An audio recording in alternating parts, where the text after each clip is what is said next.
Ladies and gentlemen, what a tremendous event we have planned for you in our May 17th through 19th premier firearms auction. Extraordinary wish lists, bucket lists of fine arms from lifelong collections, like the collections of Norman R. Blank, Mr. Alan Coors, Mr. Greg Lamp, and even those three collections will span everything from tanks and military vehicles to museum-worthy, investment-grade fine arms of the highest art. And of course, superbly researched and incredibly high-condition American arms. And today, we are going to talk about American arms, as you might have guessed, but we're going to in another genre, a specific genre for that, and that is the field of historic Colt revolvers.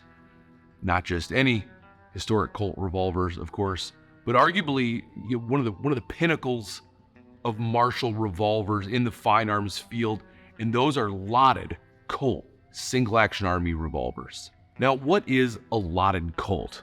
Now, we made a pretty comprehensive video previously explaining sort of their origins, but the condensed version is generally the following. So essentially, almost the entirety of Colt's early production of the single-action army was to fulfill a government contract.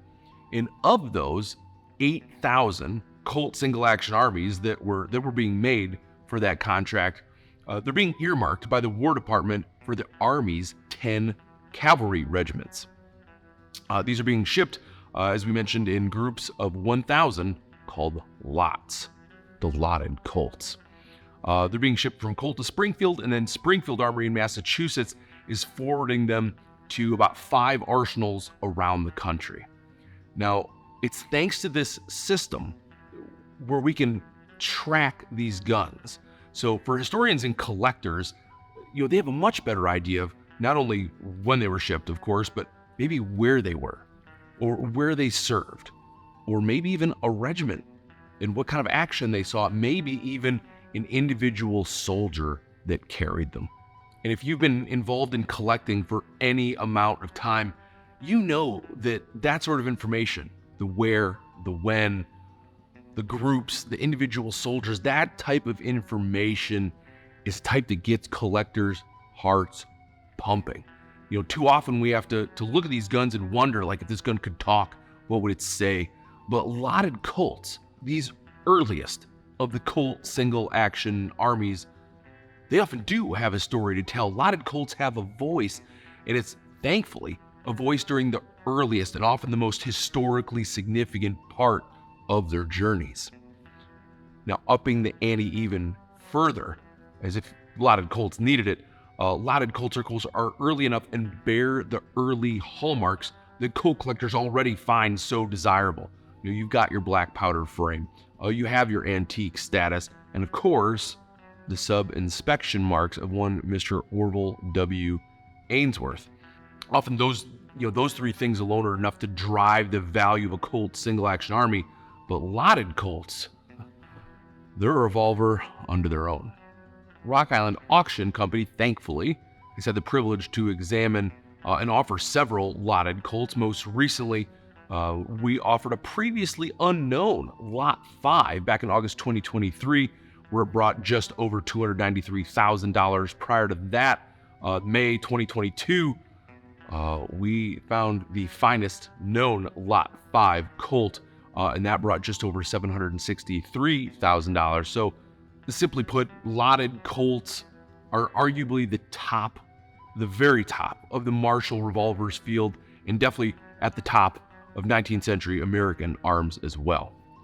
And today on the table, we have an embarrassment of riches to be offered in our May 17th through 19th premier firearms auction, and that is 3 lotted Colt single-action armies, each with its own story to tell. Let's begin to my right. We're just going to go chronologically through them. And first up, heavy hitter, we're going to start off with a Lot 5 Colt single-action army. Now, if you're a Colt collector or you have watched the aforementioned video on Lot 5 Colts, then you already know why Lot 5 Colts are more desirable than any other lotted Colts, and that's because the majority of the Colt single action armies issued to George Armstrong Custer in the 7th Cavalry at the Battle of Little Bighorn were from Lot 5. So of the, I believe, 939 that were shipped to the 7th Cavalry, approximately 600 are from Lot 5. So for collectors seeking a tangible piece of firearms history from the Battle of Greasy Grass, Lot 5 Colts they're the clear and obvious choice.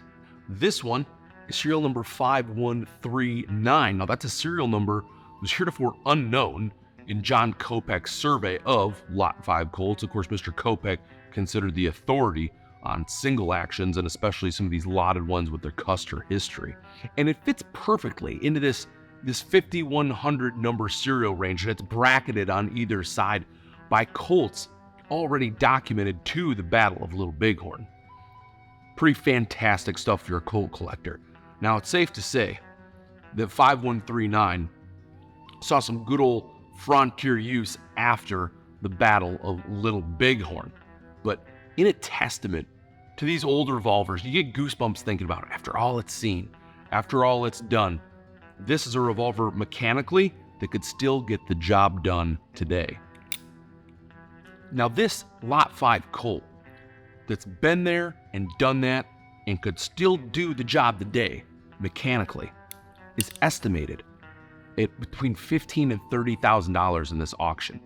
Now that should be surprising, because given the prices that we mentioned earlier, it's an almost unbelievable entry point price to pick up like a collector grade firearm as desirable as a Lot 5 Colt. Again, these pinnacle of American martial revolvers. Here's a Lot 5. And next on the table, we have a Lot 6 Colt single action army.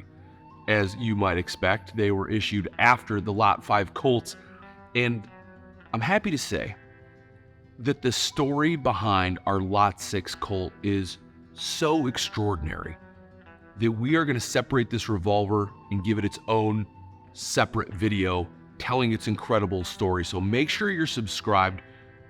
Just be aware that there's a Lot 6 in the auction with other 2 lots, and you're not going to want to miss the story on this one. And last but not least is our Lot 8 Colt single action army. Now the Lot 8 Colt is the only one on the table that doesn't have any association with the 7th Cavalry in the Battle of Little Bighorn like the like the Lot 5 and the Lot 6 Colts do.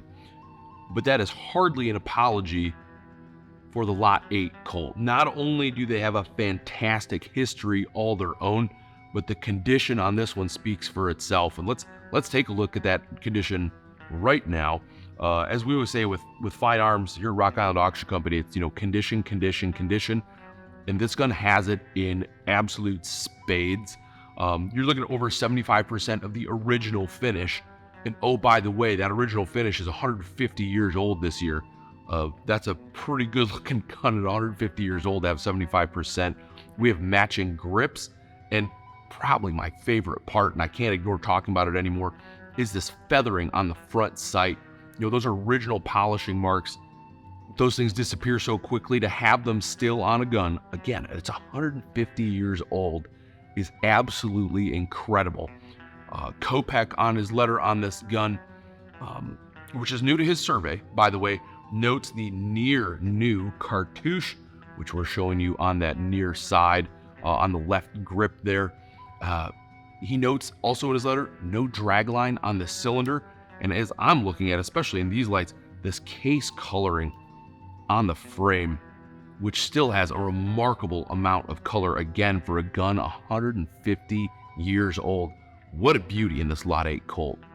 And again, all the hallmarks of early Colt single action armies: black powder frame, antique status, and of course those very, very crisp Ainsworth sub-inspection markings. You won't believe how small those are, but to even be able to see them from this distance is a pretty good testament to their clarity.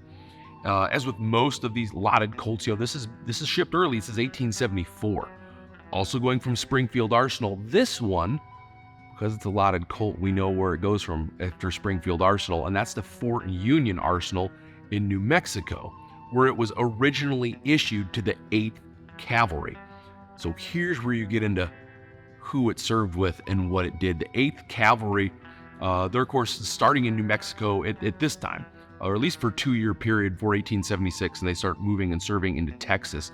But during those early years in New Mexico, the 8th Cavalry, first of all, it's comprised of some pretty rough and ready men. All right, you're talking about people who maybe followed their passions out west. You have some 49ers in the 8th Cav, people who maybe didn't want to fit into these, a normal, quote, 9 to 5 out west, however many of those existed. People who still wanted that life of adventure, and cavalry provides a check, and by gosh, you get to carry some beautiful Colt single actions. And so you have these rough and ready men at a very high turnover rate, and they're protecting, they're stationed out in the middle of nowhere for good reason. And that's because this is this period of manifest destinies. People are stretching the country westward. And of course, you're having interactions, not always positive ones, with Native American tribes that are out there.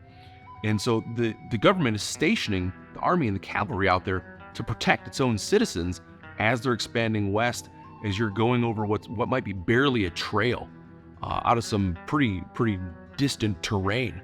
I mean, the 8th Cavalry is out of the range of the railroads themselves. So kind of speaks to what their job is, and that's basically protecting settlers, kind of driving off these Native Americans, keeping them protected from the settlers, but also off their lands. And you have some very vivid depictions of battle, against Apaches, against Kiowa, against Cheyenne Indians.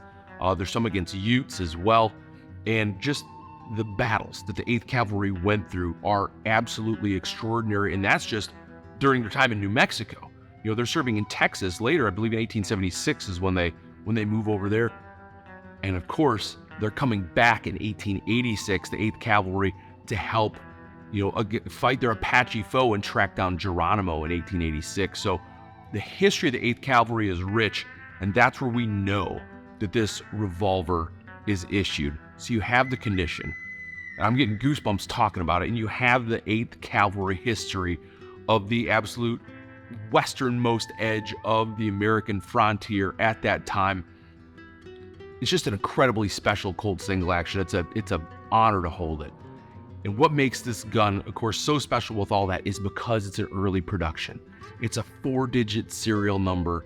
It has this incredible condition, over 150 years old, and it's all this quintessential gun of the American West.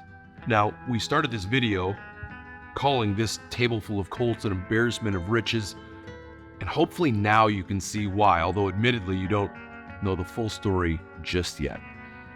The American history that these old Colts bring with them, you almost can't overstate it. Not only that, these are seldom available publicly, let alone with the luxury to choose a lotted Colt that best fits your collection or your own personal interests. Which will it be? Is it the documented, been there, done that Lot 5? Is it the Lot 6 with an extraordinary story to tell? Or is it the Lot 8 Colt shipped to the very westernmost part of the American frontier that's in spectacular condition? This is the history that you can come see for yourself and put in your hands when you come and visit our new fantastic Bedford facility.